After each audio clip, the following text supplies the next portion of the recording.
दरअसल वो भी हमारे भाई हैं, उनको भी हमें गले लगाना चाहिए उनको भाई कि वो। चीमा साहब, मैं भी यही सोचता था 10 मई से पहले, ये मेरे भाई, वो आपके भाई बनने के लिए तैयार नहीं है। वो कहते हैं हमने शेक हैंड नहीं करना, we are here to kill you. हम आपका खून, आपकी चीखें सुनना चाहते हैं। मैं उन लोगों में शामिल हूं जो अमन की आशा चाहते थे, चाहते है नहीं। करेक्शन इसमें भी कीजिएगा। दरवाजे जो बंद थे ये पाकिस्तान के लिए कैसे खुले, और इसमें इन दरवाजों के अंदर तो सिर्फ नरेंद्र मोदी साहब जा सकते थे, और पाकिस्तान के फील्ड मार्शल 2 दफा हुए हैं, वजीर आजम साहब व्हाइट हाउस चले गए हैं। तो ये हो क्या रहा है तार साहब? एक तो जो कल वाली मुलाकात हुई है उस पर बताइएगा, बंद कमरों में मुलाकात हुई है। इन दरवाजों में पहले हमारे विश्व गुरु ही आया करते थे, लेकिन वो विश्व गुरु वाले हालात है कि आज अगले दिन छोटा सा थप्पड़ मारा था उन्होंने $1 लाख फीस लगा के, आज उन्होंने कसोना मारता है चीमा साहब। बखीज कसोना मारना समझ लो पंजाबी से, बड़ी दर्द होती है उसकी बखीज कसोना। जी जी जी, वो फार्मास्यूटिकल वाला $10 बिलियन का कसोने पे आज जी, $10 बिलियन। और मैं फिर ये कहूंगा कि आज क्या क्या वजह है, विश्व गुरु के पास कोई प्लान बी है ही नहीं। समझ ही नहीं उनको आ रही कि हम कहां से शुरू करें, किधर जाएं, चाइना जाएं, जापान जाएं, रशिया जाएं, किधर जाएं, कोई समझ। मेरी पिछली इंफॉर्मेशन तो ये थी कि यहाँ पे बैठ के मिन्नतें तरले हो रहे हैं, इसमें कोई शक नहीं है कि कुछ जान खलासी की जाए, लेकिन नहीं हो रही है। पता नहीं क्या बात, जो मेरी जो मैं इसका जो कस निकालता हूं कि 56 इंच की छाती वर्सेस 58 इंच की छाती, छातियों का दौरा सारा। आज जो 2 लीडरान हैं, जरा सीखना चाहिए इनको। 2 लीडरान आज जब स्टेज पे चढ़े यूनाइटेड नेशंस में, बीबी नेतन्याहू ने भी डोनाल्ड ट्रंप साहब की तारीफें की हैं, शहबाज शरीफ साहब ने भी डोनाल्ड ट्रंप की तारीफें की, और ये दुश्मनी लगा के बैठे। कहते हैं डोनाल्ड ट्रंप की इसने कॉल नहीं की हमें जंग बंदी के लिए, पाकिस्तान मिन्नतें करता रहा है, इसने मिन्नतें करके पांव पड़ गया हमारे, और 7 त्यारे भी गिराए और 7 पांव भी पड़ गया। उन्होंने कहा जंग चल, खैर है, इतनी बड़ी आबादी को बेवकूफ बनाना कोई आसान काम थोड़ी है। चीमा सब बनाए, खूब बनाए, अगर बनते हैं तो बनाए। आज ड्रामा कर दिया है कि तेजस जहाज लेंगे, वो कहां से आएंगे? वो ना अपनी टेस्ट फ्लाइट पास हुई उसकी, ना आपके पास देखें चीमा साहब, जहाज तो वहां बनने ही नहीं है ना। जहाज किस तरह बनने?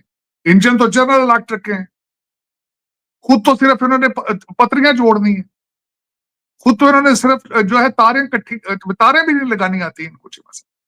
पहले भी ये मशहूर है, बम बाहर से लेते हैं, पेंट करके उसके ऊपर ब्राह्मोस लिख देते हैं, बजाय लेते हैं पहले बाहर से।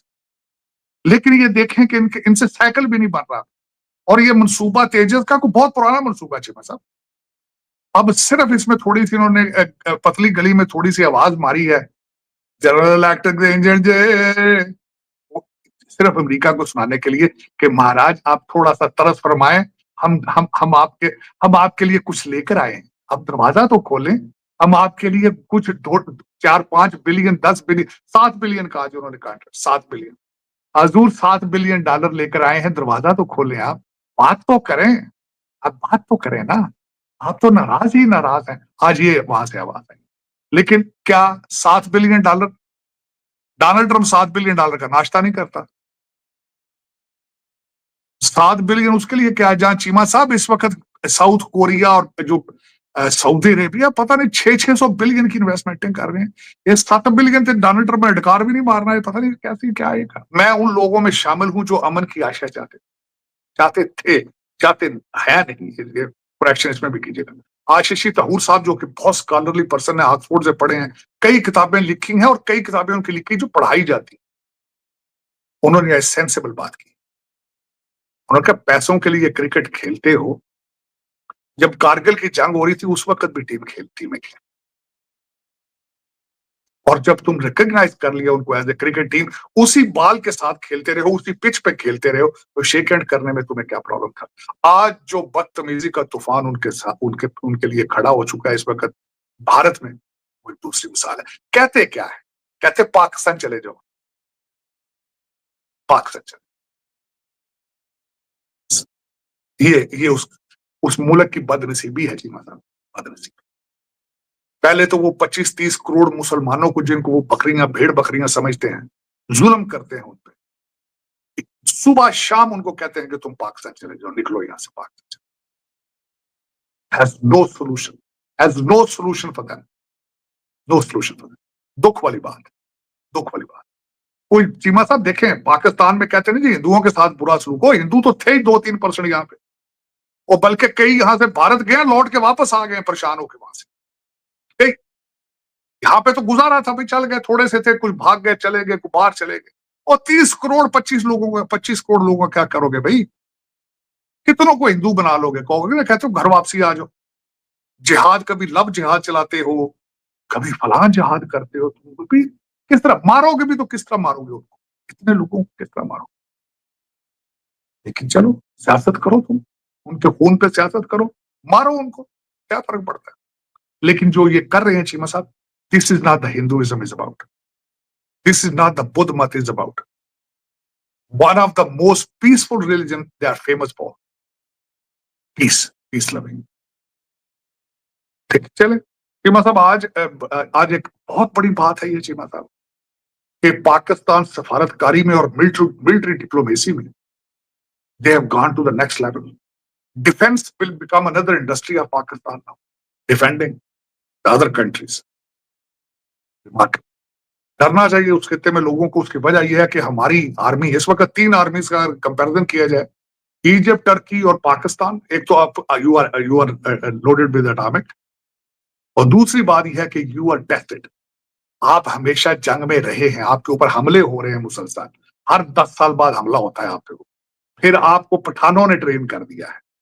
There is no match for Pakistan army in the world. तो ये अब एक इंडस्ट्री बनेगी, अरबों के पास पैसे होंगे, नया असला होगा, और आप चलाएंगे और पैसा भी है। This is what another industry.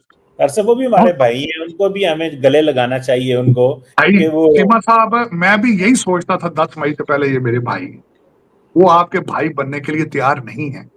वो कहते हैं हमने शेक हैंड नहीं करना, we are here to kill you. हम आपका खून, आपकी चीखें सुनना चाहते हैं। मैं उन लोगों में शामिल हूं जो अमन की आशा चाहते थे, चाहते है नहीं। करेक्शन इसमें भी कीजिएगा। इस गद्दार ने फिर वही अपना झूठा और गाली गलौज वाला जो प्रोपेगेंडा है ना, वो चला दिया कि भारत दोस्ती के काबिल नहीं है, भारत भाईचारे के लायक नहीं है।